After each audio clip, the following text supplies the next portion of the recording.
그 이튿날에는 명절에 온 큰 무리가 예수께서 예루살렘으로 오신다는 것을 듣고 24절입니다. 내가 진실로 진실로 너희에게 이르노니 한 알의 밀이 땅에 떨어져 죽지 아니하면 한 알 그대로 있고 죽으면 많은 열매를 맺느니라. 아멘. 여러분 반갑습니다. 오늘 새벽에도 잘 오셨습니다. 자, 이 시간부터는 이제 누가 왔는가 오지 않았는가 쳐다보지도 말고 저와 여러분들 하나님과 나와만 교제를 해야 될 것입니다. 자, 오늘이 우리 교회가 태동된 지 65주년이 되는 날입니다. 저의 나이보다도 더 많은 10살이나 거의 10살이나 더 많은 교회의 설립 연도, 그동안 교회를 거쳐간 수많은 사람들이 있었을 것이며 교회는 65년의 세월을 지나면서 수많은 희노애락이 있었지 싶습니다. 그래서 여느 교회나 마찬가지로 한국 교회는요 지금 대부분 안타깝게도 쇠퇴기를 맞이하고 있습니다. 제가 이 교회에 와가지고 교회의 소식들을 지나온 역사들을 들어보니 한때 공군 관사가 있고 그럴 때는 우리 교회도 70명이 넘게 모여서 예배를 드리고 그랬던 시절이 있었다고 합니다. 하지만 여느 교회들처럼 지금 한국 교회는 대부분이 쇠퇴기에 접어들었죠. 아니 쇠퇴기에 아주 한 중간을 넘었어, 그죠? 하여튼 그도 그럴 것이 제가 20년 전에 저의 주로 생활 권역이 영주였는데 그때 영주의 인구 20년 전의 영주의 인구와 지금의 영주의 인구를 비교해 본다면 약 한 2만 명 이상 줄어들었지 않았나 이런 생각이 듭니다.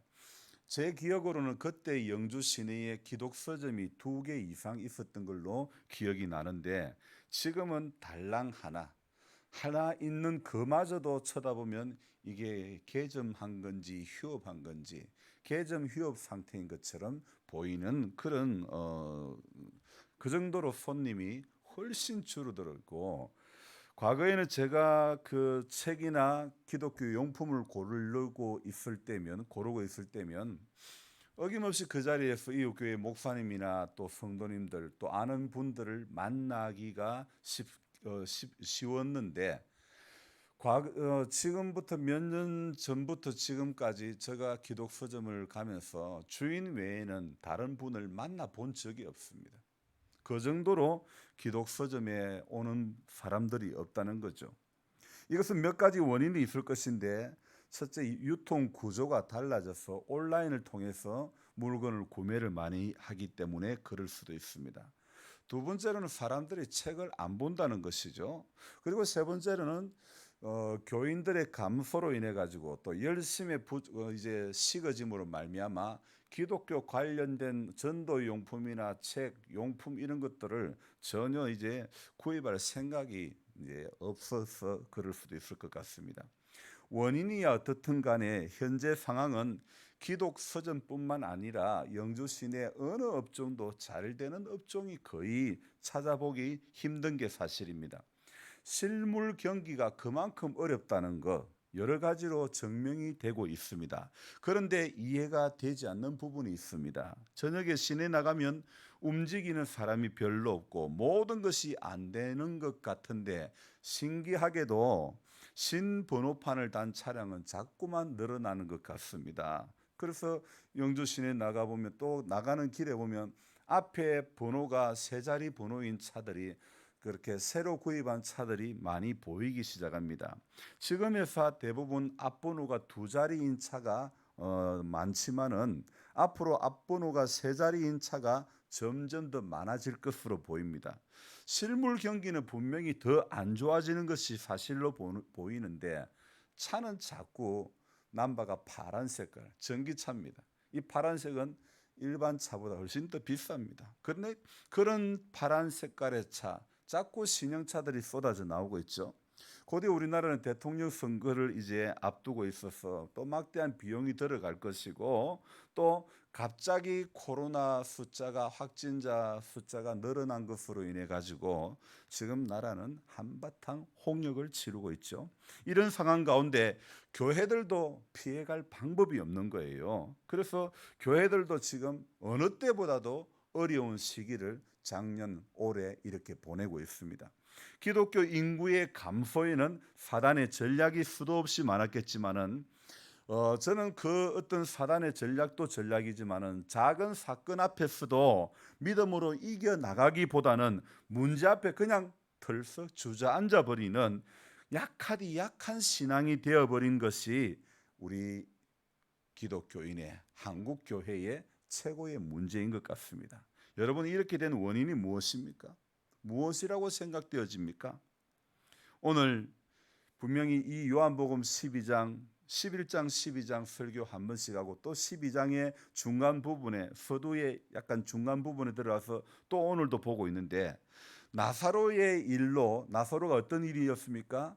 죽었던 사람, 죽어서 나흘이나 되고 썩어서 냄새가 났던 사람이 살아났던 그 일로 인해 가지고 지금 많은 유대인들이 예수를 믿게 되었습니다. 그 일로 자 이렇게 예수님의 신기한 권능으로 교회의 수적인 부흥이 일어나고 있는 상황에 지금 예수님은 예루살렘으로 입성을 하는 겁니다. 예루살렘으로 들어오는 것입니다. 자, 그런데 여러분, 사람들의 대부분의 사람들은요, 예루살렘에 입성한 예수님이 자신들의 어떤 인간적인 욕망을 채워주려고 오신 분으로 생각을 하는 겁니다. 여러분, 오늘 새벽에 기도하러 온 이상 여러분들은 예수님을 나의 욕망을 채워주실 분으로 생각하시면 안 됩니다. 여러분이 기도하러 오신 이상요, 예수님이 나의 어떤 세상적인 욕구를 채워주기 위한 그런 분으로만 생각하면 안 되는 것입니다.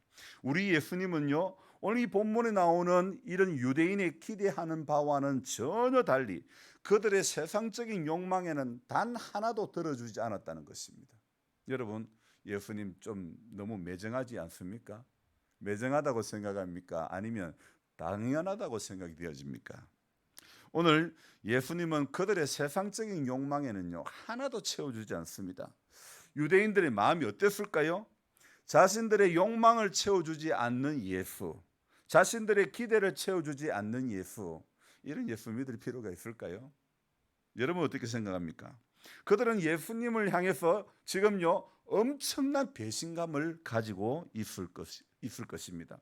분명히 예수님은 인생을 배신하는 일이 있었습니까? 없었습니까? 사람들은 예수님을 배신한 적이 수도 없이 많았지만은 예수님은 인생을 향해서 한 번도 배척하거나 배신하신 적이 없는 분 아닙니까? 그런데 세상적인 욕망에 붙들린 인생은요 예수님께 배신당했다고 생각하기가 얼마나 쉬운지 모른다는 겁니다. 이러한 일들은요 믿음 생활하면서 우리 교회나 목회자들에게도 많이 생겨나는 겁니다. 그러니까 믿음 생활하면서 교회가 나를 서운하게 해요, 목회자가 나를 서운하게 해. 여러분, 이렇게 인간적인 배신을 느끼는 그런 경우도 많이 있는 것 같죠. 사람들은 그로 인해 가지고 어떻게 생각하냐면 예수는 좋은데 교회는 싫다는 겁니다. 여러분, 인정이 됩니까?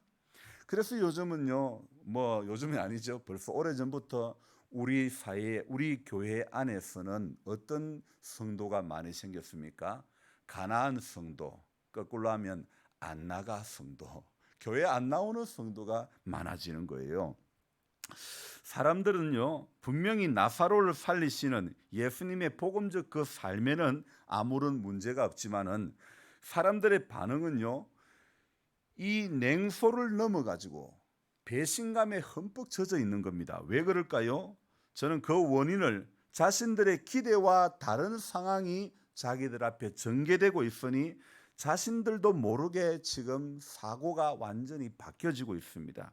여러분, 우리 인간의 욕망과 본능이 빚어낸 허상에 붙들리면요 교회 와서 기도를 해도 눈이 안 열려지는 겁니다. 아무리 교회 와서 엎드려도 인간의 욕망, 어떤 본능적 그 어떤 허상에 본능이 추구하는 그런 허상에 붙들리면요, 기도하는 자리에 와 앉아 있어도 말씀을 듣는 자리에 앉아 있어도 하나님에 대한 마음이 열리지 않고 영적인 눈이 열려지지 않고 보이지 않게 된다는 것입니다.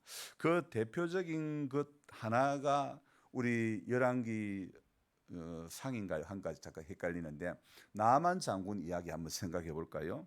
나만 장군이 나중에는 문둥병을 고침을 받는 게 사실입니다. 그런데 문둥병을 고침을 받는 그 사건도 자신의 의지로만 그대로 갔다면 그분은 고침을 받지 못했을 것입니다. 왜냐하면 내가 누군데, 내가 자신의 나라의 아람 왕의 그 편지를 가지고 특별하게 이렇게 찾아온 사람인데 자신을 직접 맞이하고 정중히 대하고 손을 얹어 한부에 기도해 줄 줄 알았는데, 나와보기는커녕 사람 시켜가지고 요단강에 가서 그냥 목욕 몇 번 하라 그러고 끝내버리는 겁니다. 어떻습니까? 여러분 같으면 어떻게 생각이 들겠습니까? 나오보도 안 하고 하는 그런 모습. 제가 과거에 아르바이트를 한 일이 있었는데, 어떤 아르바이트를 했느냐, 미용실에 파마 재료를 이렇게 납품하는 그런 아르바이트를 20살 때 해봤습니다. 약 한두 달 정도 해봤을까요?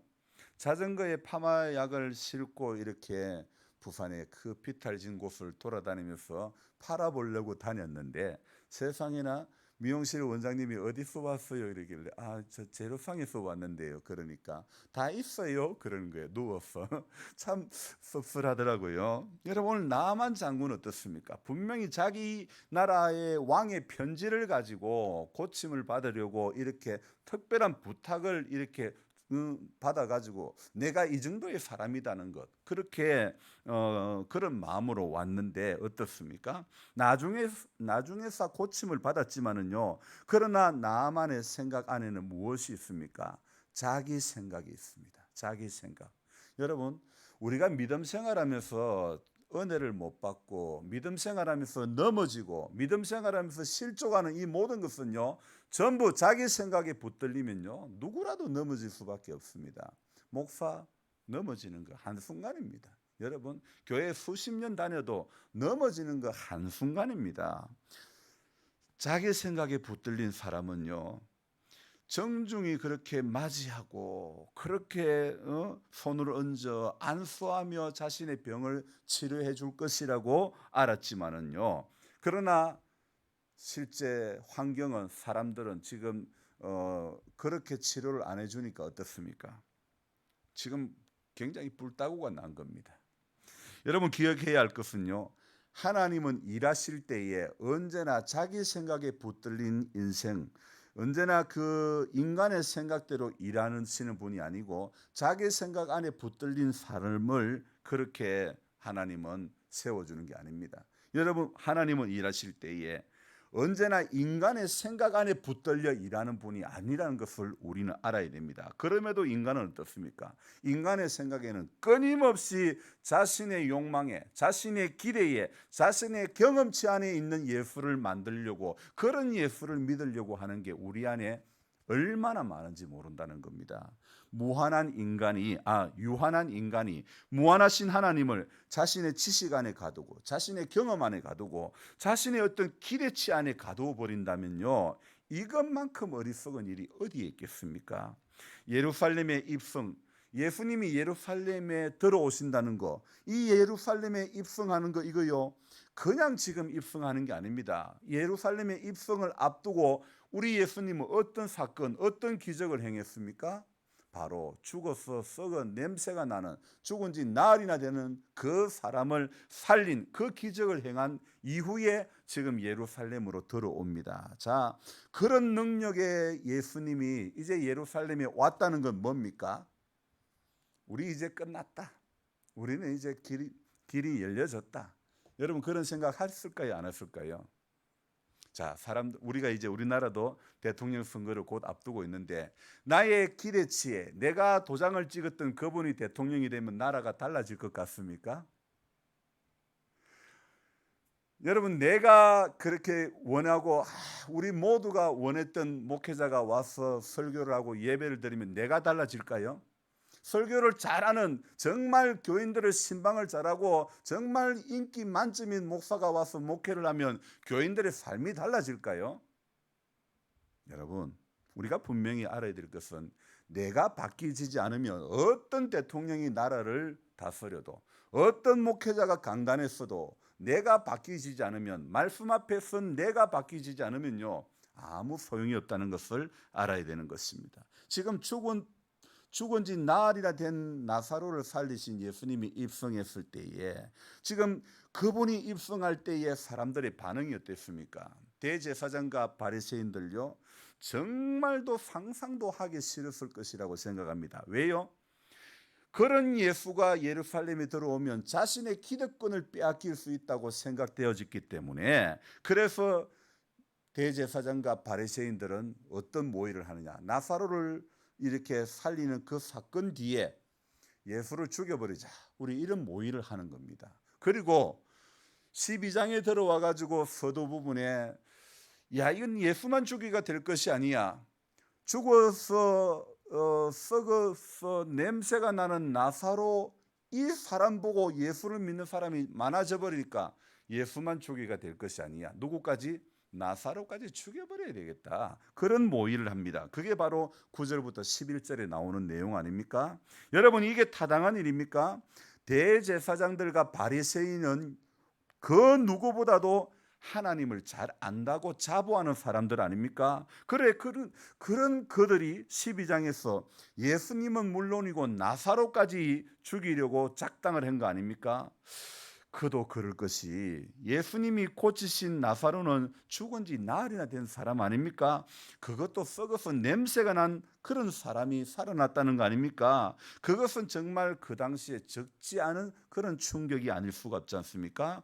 그래서 그렇게 살리신 예수와 그렇게 살리심을 받은 나사로를 그 사람이 있는 한, 이거 우리가 세력을 펼치고 살 수 있는 것은 힘들다. 이 저들이 있는 한 사람들이 다 예수만 따라갈 것이다, 이렇게 생각하고 점점 예수를 믿기로 결심한 사람들이 많아질 것이라고 생각될 수밖에 없었던 것 아닐까요? 자, 이렇게 살림의 현장에 있었어도, 이렇게 기적의 현장에 있었어도, 자, 어떻습니까? 대제사장과 바리새인, 누구보다도 하나님에 대해서 잘 안다고 생각했던 이들은요, 그렇게 살림의 현장에 있었어도 하나님의 뜻하고는 전혀 다른 그런 행보를 하고 있지 않습니까? 여러분, 바로 이게 우리 인생사에 일어나는 가장 큰 오류가 아닙니까? 기적의 현장에서도 하나님의 뜻이 안 보이는 것, 여러분, 이거 참 안타까운 일 아닙니까? 은혜의 자리에 앉아 있어도 하나님의 말씀이 안 들리는 거, 이거 안타까운 일 아닙니까? 여러분, 삶의 자리에서 예수가 가신 길이 보이는 게 은혜인 줄 믿습니다. 삶의 자리에서 주님처럼 나도 그래 살고 싶어요, 이런 결단이 일어나는 게 은혜 아닙니까?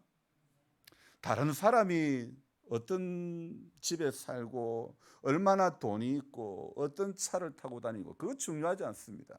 오늘 내가 주와 같이 길 가는 것 즐거운 일 아닌가? 주와 같이 길 가는 게 즐거운 일이 되어져야 될 줄 믿습니다. 남이 잘 살고 잘 되는 거, 그게 세상적으로는 복처럼 보이지만은요, 오늘 우리가 분명히 알아야 될 것, 기도하는 자리에 앉아 있는 게 복입니다. 주와 같이 길 가는 게 인생의 복인 줄 믿습니다. 여러분, 우리는요, 동병상련에 같은 병으로 인해서 가련히 여기고 불쌍히 여기는 그 마음이 돼야 되지, 동상이몽의 길을 걸어가면 안 되는 겁니다. 같이 잠을 자도 다른 꿈을 꾸는 거. 여러분, 교회가 담임 목사와 직분자들이 하나의 꿈을 꾸어야지, 각자의 필요에 의해서 모이는 교회들이 오늘 얼마나 많은지 몰라요. 목사는 목사의 필요에 의해서 청빙을 받아가고, 교인은 교인의 필요에 의해서, 이 교회에 사람들이 많이 모이니까 이 교회에 들어가면 장사가 잘 되고, 여러분, 그거 다 소용없습니다. 각자의 필요에 의해서 모이는 교회가 되면 안 되는 것입니다. 여러분, 각자의 욕망을 채우는 교회가 되어서는 안 되는 것입니다. 여러분, 사람들이 모이긴 모여도 자기의 필요에 의해서 모여진 그 무리는 아무 능력이 나타나지 않습니다. 지난 토요일 저는 23년 전에 전임 전도사로 있었던 교회를 방문했습니다.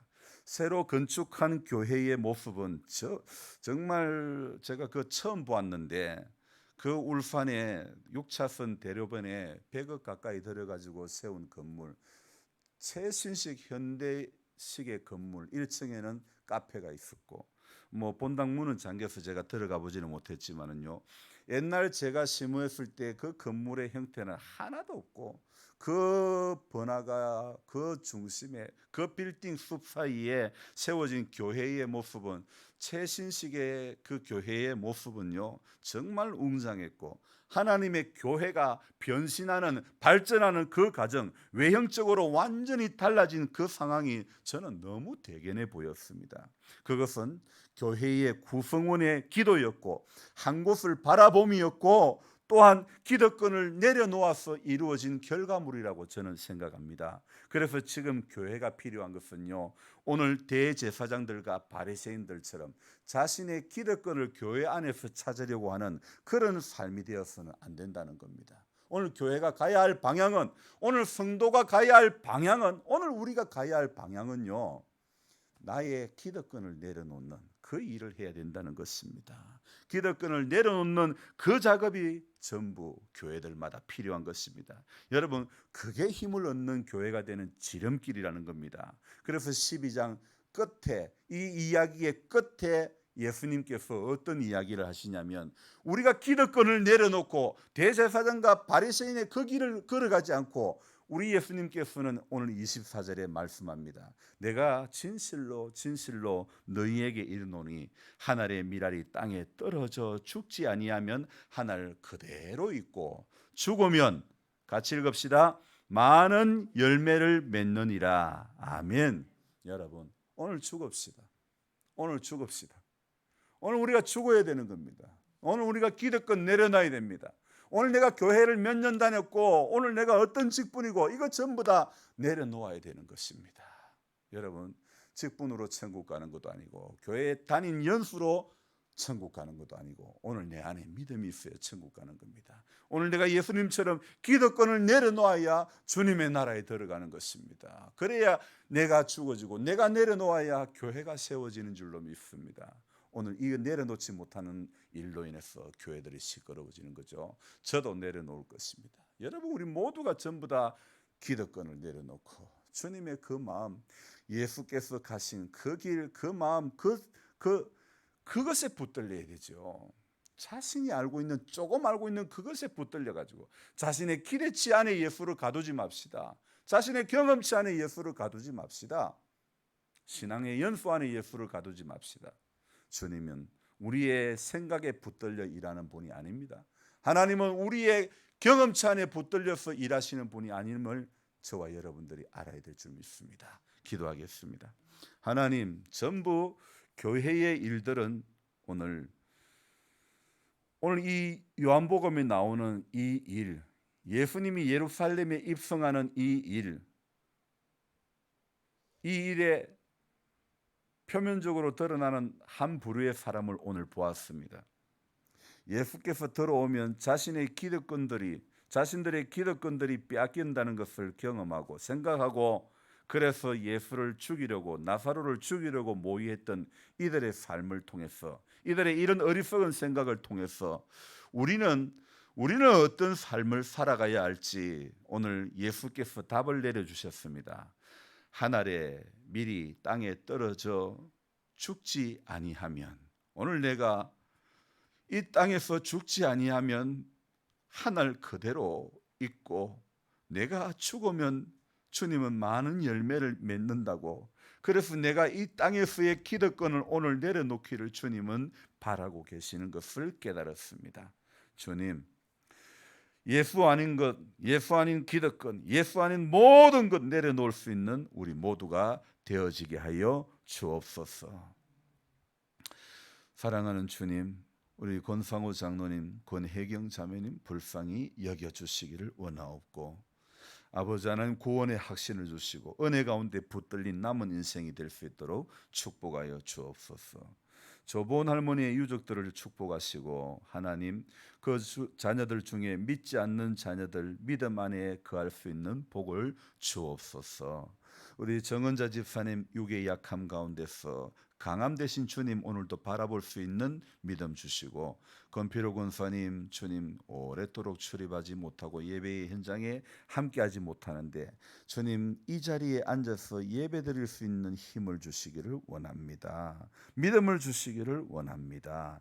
그래서 아버지 하나님 그의 호흡이 끊어지기 전에 이곳에서 하나님 앞에 신령과 진정으로 예배드릴 수 있는 건강을 주시기를 원합니다. 오늘도 기도의 제목을 가지고 주 앞에 나온 분들 축복하시고, 또 그렇게 계속해서 기도하고 있지만은 주님 우리는 기도할 뿐이고 우리는 아무것도 열매 맺게 할 만한 능력이 없지만은 우리 이상훈 씨 주님의 손에 올려드리오니 주님 그 영혼을 받으시고 믿음 안에 거할 수 있는 복을 주시기를 원합니다. 기도의 제목을 가지고 주 앞에 아릴 때 오늘도 내 기도하는 시간이 가장 귀하고 복된 시간 되어지기를 소망합니다. 귀하신 예수님의 이름으로 감사하며 기도드리옵나이다. 아멘.